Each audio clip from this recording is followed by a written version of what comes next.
Hey everyone, how are you doing here? The Grossman Charles Traynor on, I'm just gonna say, the collab show for right now. All All right. right. So I can be, you can be Call or Cool. I can be Ab, as an absurd. Either way, um, how are you doing today, Charles? Doing pretty cool, man. This we're getting into Leeville here. So Yeah. what are we doing? And we had to do it in a certain order. So That's because of the aesthetics. Because, all right, I wasn't necessarily going to mention it, but since you did, I will mention one of these albums. I figured you might not want to get through after hearing the other one.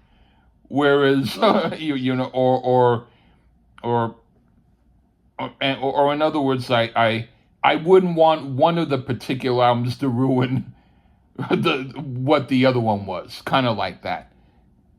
But right. but um but anyway, all right, I'll explain this. We are doing the second album by a group called who did two albums, and I'll leave what I will say about about the other album until later. But I will say this album was a period. Well, if you do want to mention stuff about both, I don't care. But I mean, I'm going to try to focus mostly on this. There, this is this is a group that had two particular albums. Their first was on a certain label, and then this was on the Fillmore label, the Bill Graham label, where I find that Bill Graham kind of This is like on streaming, by huh the way.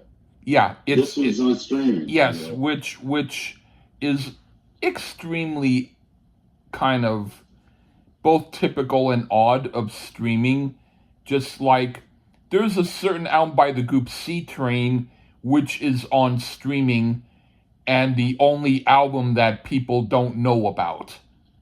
So this isn't the case here. People know about this album and people listen to this album, and it kind of puzzles me a little bit. But um I mean, it puzzles me why they hear it, but it's the kind of album that when groups generally went on the Fillmore label, it's sort of like, you know how with Cattle or whatever, they usually walk kind of slow and just sort of uniform and act mellow, unless you get kind of a nutty sort of shepherd or farmer who tells the cattle to kind of run free and just do whatever they want to do. And I would say the groups who went on Bill Graham's label were kind of like that, like whatever sort of nutty or oddball thing they wanted to do. Bill Graham is like, well, you're on my label. There's a chance to do it. So, was not one of the better known groups from the San Francisco period. I found out just before, or somewhat before we did this review, that the guitarist was respected a lot, especially with like Grateful Dead people, where they would use the guitarist of this group on a couple of or a gig or so if Jerry Garcia was late, and instead of waiting for Garcia to show up, the guitarist would play on the first few songs, and when Jerry came in, then he'd take over. Hmm. So yeah, and but yeah, every time I hear this album, I kind of feel a little differently about it, and I figured why not review it, because You had to people, be in this order. well, there's an aesthetic about it which I want to talk about when we get to the second album. But I do want to say I wanted to do this one first because I felt this one has such a distinct sound on its own that needs to be tackled first. That's sort of how I felt about it. You're the guiding force here. You're the Svengali about Om. And resurrection. I was going to say first really quickly. So I feel like this way I could at least let people know what I think about this album. So then, in case it's a warning or not a warning, either way, okay. Do you want to go first or me? I go first. Okay. The first song is God is Back in Town. What do you think of that? We start with something that sounds as if monks are chanting about the coming of the Lord. Then it kicks into a rocking version of sounding off about the second coming, which is interesting. I was thinking maybe it's inspired by Jesus Christ Superstar, but that was at first, and then I looked into it. No, maybe this inspired that because it came out before it. Not sure what to think about the subject matter. I know nothing of this group, but for what it is, it's an interesting little rocking tune. Pretty cool drums going on, and some interesting vocal melodies. A rocking hymn, I guess. Okay. I thought an interesting and strange way to open the album. The playing is good, and some parts of it are cool, but it sounds more like an introduction to a song that doesn't quite ever arrive. I don't mind it, but I think it's a bit overblown and pretentious. Okay, now for Resurrection. All right, I like this more than the first song, and it sounds kind of like it was influenced by the Beatles' Get Back period, but Alm took it in another direction, and the lyrics sound like a Paul Kantner psychedelic version of a religious experience. It's okay. I wouldn't mind hearing it occasionally. What do you think? A bit of a more chill-out vibe to this, slightly bluesy, with a whale of a guitar solo here. Another hymn-type song as far as lyrical content. Seems to be their thing on this album. Another thing is the vocalist has a unique type of voice. Not the greatest, but definitely knows how to work what he has. And this one I like a bit more than the opener. Great feel to the song overall. Lots of emotion in this one. Right. What do you think of Only I Know? Very delicate. So credit is due here, because I love me a lot of variance and style on a record. Some damn fine vocal melodies, which may be the highlight of the song. So obviously all three members of this group, it's a three-man band, can sing. Nice pretty little acoustic guitar solo here. Hey man, this is a nice little song. But I do like me some fluff. So if you don't, you won't. But I do like a little fluff, so I enjoyed it. Right on. I put, this is an okay mellow song that I could hear if I want my stomach to settle. It has easy, cool vibes to it. It has a sort of McCartney type of thing about it, and the harmonies remind me of the group Earthquake. It's okay. As a change of pace from what I usually hear, I can dig it. All right. And now for Bye Bye Baby. All right. This song shows up what the group can do in a great way with a powerful, awesome jam in the middle.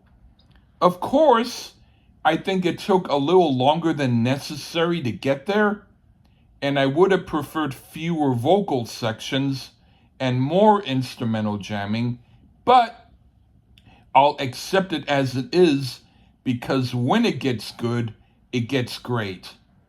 What do you think? The drummer is just going all crazy on this one. Now, I don't like the vocal harmonies much on this one for some reason. Matter of fact, while there is an aspect or two that I do like about this song, overall it's too jumbled up of a mess. Like everyone's trying to get their shit in at the same time. And the only one really doing it well is the drummer. So I'm going to say bye-bye to this one. No thanks here. I can see that. All right. What do you think of Today and Tomorrow? The opening guitar riff is die for. Really cool there. Another mellowish type rock song, which I think this band is best at, actually. Way, way, way better than Bye Bye Baby. This vocalist has a strong effort on this, and again, the guitar work is what works for me in conjunction with his talents as a vocalist. Plus, a lyric about pork and beans? I'm sold. I got into this one. Pretty good song here. Right on. I put the instrumental jam in the middle was good, but most of the song was repeating the same thing over and over, and it became tedious. I could listen to it, but it sounded filler, like they needed to put extra minutes on it so it would be the right amount of time for a full-length album. It's a skippable song. All right, now for Little Brown Hen. Okay, the playing is great, and I don't dislike the song, but it seems more novelty as if it gives a nod to Ram Jam's song Black Betty, which is a song I probably should like but don't. I do prefer this over Black Betty, and that's why I'm somewhat giving this a positive outlook, but it's not one of the better songs. It's a good song, but not one of the better ones. What do you think? Well, I don't know. I mean, it's a very interesting way to reference a hot chick, his Little Brown Hen. Now, this is a way better up-tempo song than that crappy Bye Bye Baby. Again, this drummer is just playing like his life depends on it. The rest of the music seems standard to a lot of 1969 rock, but this drummer is one hell of a talent. And I got to give points to lyrical imagination, and flat out, this song rocks. So I give it my approval. There you go. Right on, that's cool. And now for what do you think of the song Alm? Let's see. I'm usually iffy about songs named after the name of the band. And we're back with that chanting again. And yeah, I'm going to have to add this one to not a fan of naming songs after the name of the band. Only one seemed to pull this off, in my opinion, and that's Bad Company. I think that there's very crappy vocal melodies, and lyrically way too trippy-dippy for me. Probably would have been a good instrumental. This just comes across as very pretentious and blowhard here for me. I'm going to pass on this one. All right, I put some of the trippy guitar jamming was cool, but there were also a few too many moments of filler. It wasn't a bad song, but I think it could have been shortened. Okay, now for... Do you have, but before you go to the last song, how many bands have done songs named after themselves are good to you? I would say, without remembering hardly most of them, maybe 50%. Maybe Bad Company. Maybe, yes. That's not a bad song, but Big Country? Maybe, yeah. I have had extreme trouble trying to listen to now a whole Big Country song, let alone a whole album. I agree. Yeah. All right. Yeah. Enough said. All right, Yeah, let's do the last song. Now for the last song, Pachuco Boogie. Okay. Simply a filler tune. Not the very worst I ever heard, but it's up there with the Beatles' Maggie May and things like that. Hardly even worth reviewing. What you say? Beatles didn't write Maggie May. And you know what's something that I take as a comedy number? I do enjoy the cymbal work, but really don't get the point of the song. It doesn't fit at all. It isn't as bad as the Ohm song, but it just doesn't fit. Oh well, I'd say overall a couple misses, but rather for the folks at home, it's a decent listening experience. And I'm surprised because I wasn't sure, but take a couple songs out, not too horrible. So there you go. Yeah, there you go. Yeah, I would agree with that. Take a couple of them crappy songs out. Yeah. It's okay. There's some talented dudes. So that drummer. We got one more to do with Ohm, folks. So. Yep. So anyway, for this review, I'm going to say take care, everybody. Yeah. All right. And I'll say take Charles's word for it, because if it were up to me, I'd say a few more than just a few songs, but overall, it's all right. Okay, take care, everyone. Bye-bye.